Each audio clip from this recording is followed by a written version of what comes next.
Wow. Buddha in our life, Buddha in our heart, Buddha in our thoughts, Buddha in our feelings. Yes, we are truly blessed to live Buddha values, to think of it, to learn it. It's okay to fail. It's okay to get angry. But then bounce back to your real nature of joy and happiness. What more? Preeti Pasticha ma'am, with her smile, with her wisdom, is showering gems and reminding us, telling us stories, treating us like her own children with immense love. And we are lucky to revise these lessons. So let's get on. Welcome, Preeti ma'am.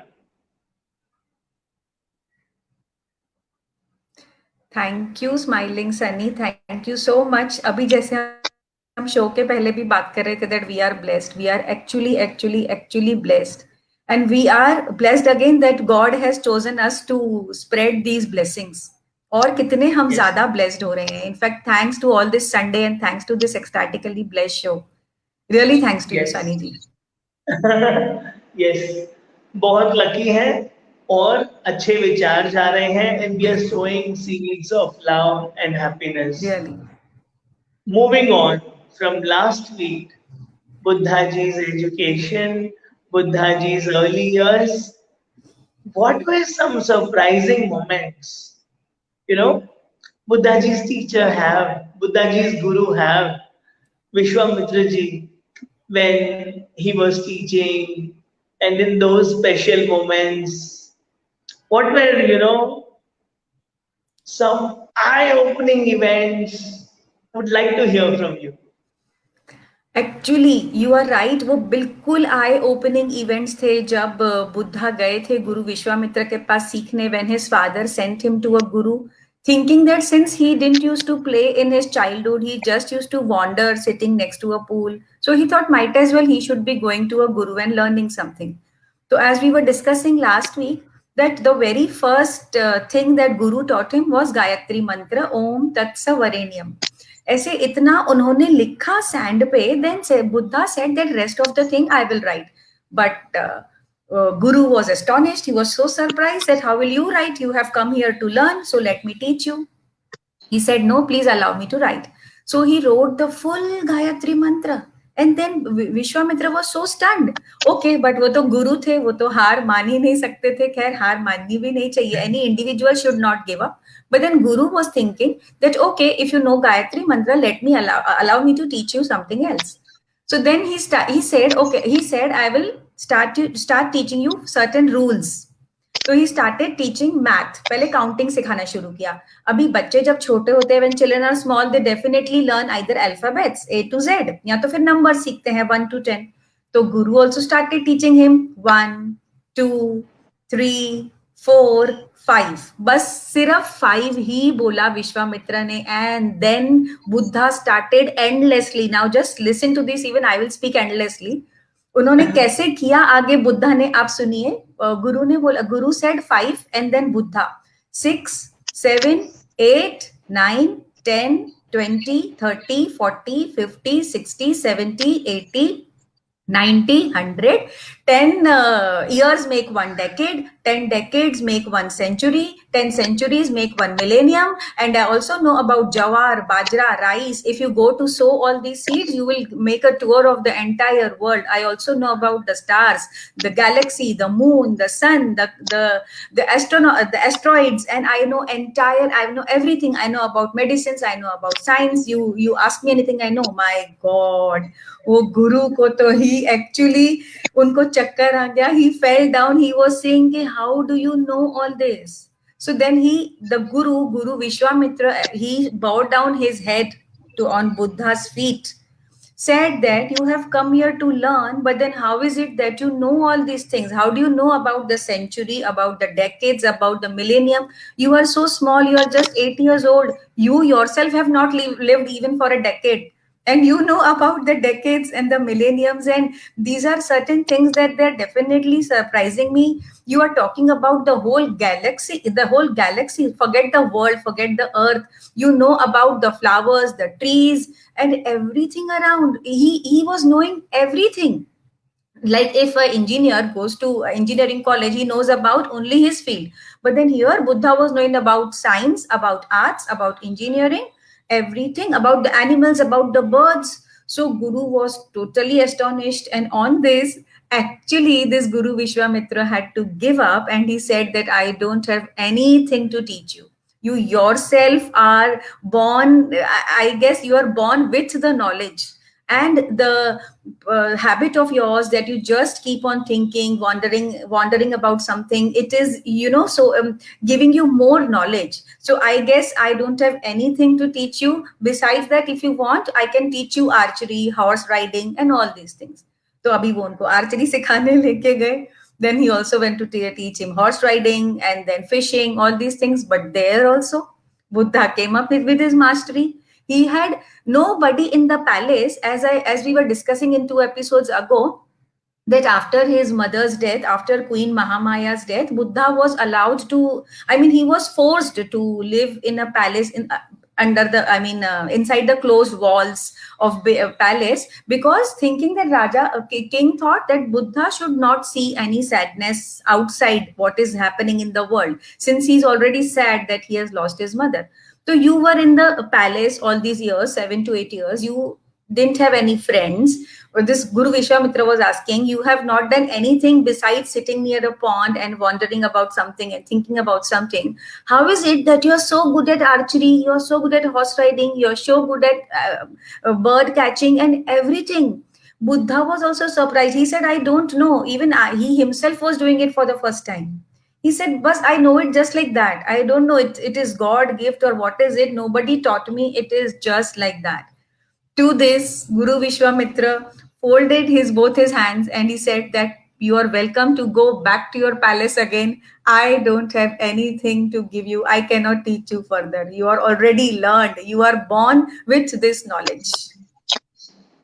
Beautiful. So this brings us to a beautiful point that we are born with wonderful traits, innate talents, and Brahm Gyani, the Guru, the enlightened ones, they are all rounders. They are all knowing. Let's just surrender at the feet of Guru, who is all knowing. They really know everything, and we think Guru doesn't know what a vice principal goes through. He doesn't know what is to be like being married, etc. Right? So Guru is all knowing. Let's surrender. And also beautiful point that came up, which is very practical, very important for all of us. Like Buddha, sit with a smile, contemplate, Right. Right. get into silence every day. It need not be closed eyed meditation, but it could be really, really nice, happy reflection of all the blessings of life, of being aware of the feelings of the mind, just being the witness. Moving ahead, how about talking about Buddhaji's kindness in his early years with friends and in the Gurukula?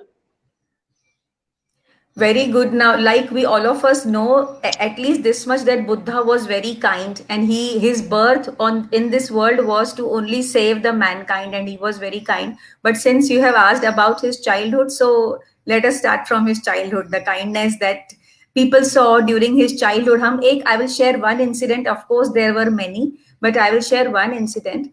Now, after this, he returned from Guru Vishwamitra's place. He came back to the palace, and then his father always used to force him to play with friends, because his father used to think, since he is small, this is not his age to think. This is his age to play, to explore. So his father actually forced him that you should be going out to play. So he went out to play. There were many other friends in that area where Buddha used to live in Nepal, in the near the Himalayas. So, but then one of his best friend was Devdutt. So along with Devdutt, there were many other friends who used to come and play with Buddha. So abhi, like nowadays, these children play on phone. They have inbuilt apps on phone and they play video games on phones and laptop. But in those times, even I guess you and me also used to play this running race and hide and seek and all these things. They also used to play such kind of games. Lekin yes, in those years, archery was very famous. They used to just take their bow and arrow and used to do this archery. They used to enjoy this kind of game, doing horse riding, then climbing on trees. हाँ, climbing on trees से मुझे याद आया एक बार when the Buddha and his friends were learn I mean in the forest playing around, and they were very well versed about how to climb on the trees. Then there was a tiger that they saw in the forest. Actually, tiger saw these friends and the tiger started following them, and all these friends along with Buddha climbed the tree. But then this tiger sat down there throughout the night, and Buddha and his friends also throughout the night were sitting on the tree because the tiger he was just not moving from there. मुझे अभी suddenly याद आया. So then the following day, of course, the tiger left thinking that these guys are not going to come down, and he was hungry. He had to go to looking for his prey, and some because he was hungry, he had to eat.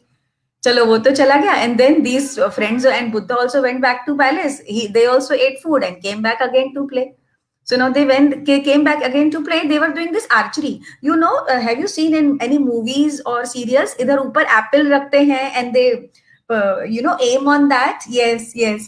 So Buddha was very good at archery. So what their friends used to do? There were watermelons on the trees. So they used to just move it from one place to another, and Buddha used to aim on it. Even if it was moving in the air, the watermelon was moving in the air, still Buddha could aim on it very beautifully. So everybody wanted to learn archery from Buddha. But then I told you about his friend, no, Devdatta, मैंने बोला ना अभी थोड़ी देर पहले. Devdutt was one of his friend. So Devdutt, what he did, there were few birds flying in the sky. Devdutt actually aimed up in the sky and he aimed on a bird, and that bird fell down. He was wounded. The bird was wounded so badly. Looking at the bird, Buddha was actually in tears, and he started arguing with his friend that why did you have to aim on the bird? And Devdutt started fighting. No, it is my bow, my arrow, my aim. So bird is also mine. I will take it at my place, and I will like cook it and eat it or whatever. But then Buddha strictly said, as you were asking about kindness, so I'm sharing this incident. Buddha said you're not supposed to touch the bird. But again, this Devdutt started fighting. No, this is my bird. Buddha said, no, this is not your bird. This bird is of the sky. This bird belongs to the sky. It does not belong to you and me. So the Devdutt said, who gave you this right to say? Of course, I have killed the bird. I have not killed the Buddha. The bird was still alive. I have wounded the bird. That means the bird is mine now. So Buddha said, no. I have come to save the mankind, and I have come to serve everybody with kindness. So definitely, because of this relation of kindness with every single being on this earth, so this bird belongs to me.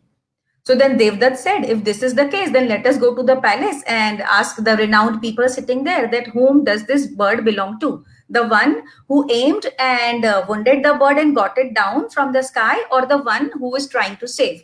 अच्छा सनी जी, अगर मैं आगे आपसे ये पूछूं, जैसे बोलते हैं कि मारने वाले से कौन ज्यादा बड़ा होता है, वो एक कोट है ना. बचाने वाला. हाँ, बिल्कुल बिल्कुल बिल्कुल बराबर. तो मारने वाले से बचाने वाला ज्यादा बड़ा होता है. तो these two friends, I mean Devdutt and Buddha, also went in the palace and they asked everyone sitting there. Devdutt started shouting. First of all, he start talking to his parents. You asked me to learn archery, and then I have aimed in the sky, and very nicely I have wounded this bird, and this bird fell down on the earth. So ground. So this bird is mine, and no, Buddha is saying that this bird is not mine. He wants to save the bird. So everybody said that the savior is always big. So that means if Buddha wants to save the bird, so this bird is Buddha's. This bird belongs to Buddha. So then Devdutt was of course sad, but then Buddha took that bird. He tried to put some medicine on the wound, but then he also said his father, the king of that place, he said, "Ke father, I have one request to you." Now, what was that request? The Buddha said that I have one request. Please forgive my friend Devdutt. Surprise नहीं रखना, अभी अगले रखना हफ्ते के है, लिए surprises हैं। अभी अभी We'll और है, talk अभी about और है। Buddha's हाँ, humanity. या अभी Yes. और है, इसके बाद और भी है। तो फिर then he said you have to forgive my friend Devdutt. So Buddha's father said, king said, yes, definitely I will forgive, but then you have to like take care of this bird. So Buddha did that. After a few days, the bird was completely healed. And abhi surprise ye hai, now the audience has to think that whether Buddha kept the bird with himself or Buddha let the bird free in the sky again. आप बताइए क्या हो सकता है सनी जी? छोड़ दिया होगा। चलो देखते हैं, अगले हफ्ते हम सुनेंगे। So kindness, compassion, forgiveness, mix of all. What lessons we pick up for today depends on what we have gone through in the last week, right? So today also a beautiful lesson got reinforced that peace of mind is everything. It gives success, it gives focus, it gives joy. Peace of mind is a happy mind, is a joyful mind, and that's everlasting happiness. So thank you very much, Preeti ji. It was wonderful. Definitely. Some touchy moments when the bird fell. Beautiful. Thank you. Thanks to you, Saniji. While I talk about Buddha's story, how beautifully you relate it to everyday's world, to the world that is now. Can you hear me now? So that's fine. So we are Yeah. signing So off. I was saying, yeah. See you next week. Thank you very much.